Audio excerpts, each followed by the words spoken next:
ہم خود شیعہ ہیں تو ہم کیوں آپ کو کافر کہیں گے؟ ہم پہ خود الزام لگتا ہے۔ میں آپ کو صرف ایک شغل کی چھوٹی سی بات بتاتا ہوں۔ پچھلے دنوں میری بات ہوئی مولانا طارق جمیل حفظہ اللہ تعالیٰ سے، تو انہوں نے کچھ باتیں تو مجھے شیئر کرنے سے منع کی ہوئی ہیں، لیکن جو مجھے پتا ہے کہ وہ شیئر کرنے سے ناراض نہیں ہوں گے، میں وہ بات کر دیتا ہوں۔ تو مجھے انہوں نے منع کر دیا، یہ بات تم نے نہیں کرنی کہیں بھی۔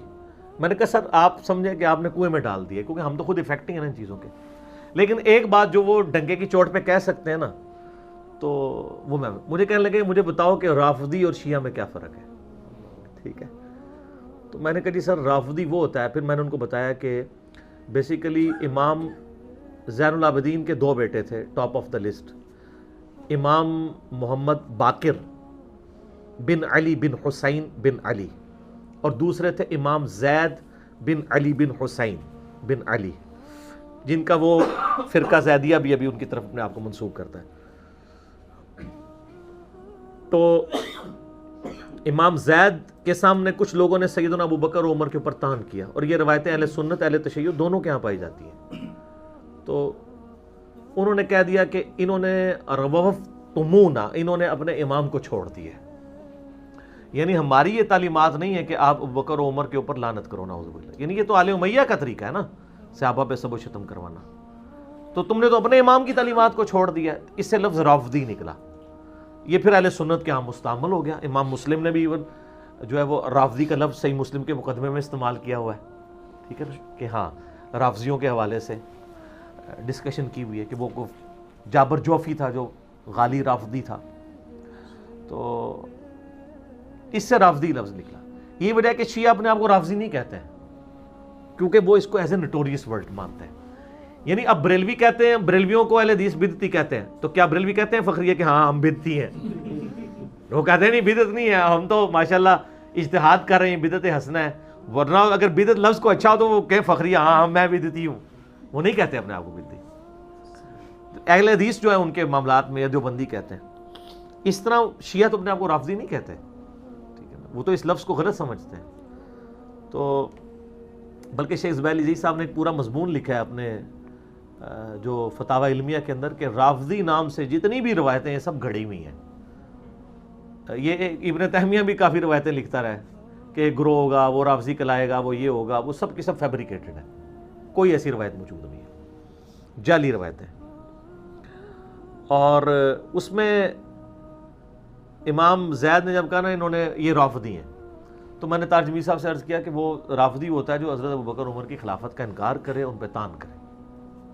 تو مجھے کہنے لگے اچھا تو شیعہ کون ہوتا ہے؟ میں نے کہا تسی تے اسی، تو کہکا مار کے ہنسے اس کے اوپر۔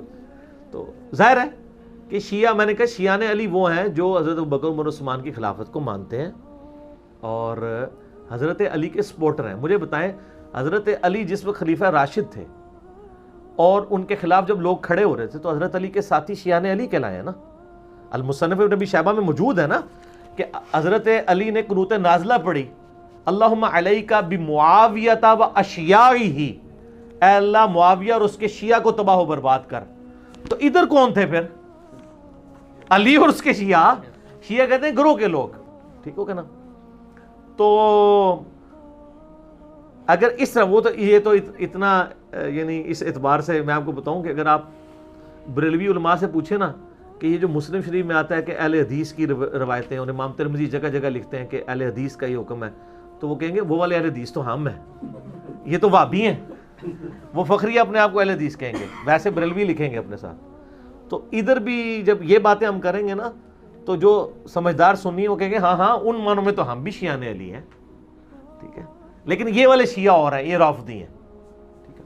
اہل سنت میں بھی یعنی شیعہ کی ٹرم جو ہے وہ اور اعتبار سے استعمال ہوئی کہ جو ذرا میری طرح کی باتیں کرنے والے ذرا آؤٹ سپوکن لوگ تھے ان کو شیعہ کہہ دیا گیا، امام حاکم کو، عبدالرزاق کو، لیکن سنیے سے نہیں نکالا گیا، کہا گیا شیعت کی طرف مائل تھے، اور شیعت وہ یہ سمجھتے تھے کہ جو لوگ حضرت علی کے حق میں زیادہ بولتے ہیں۔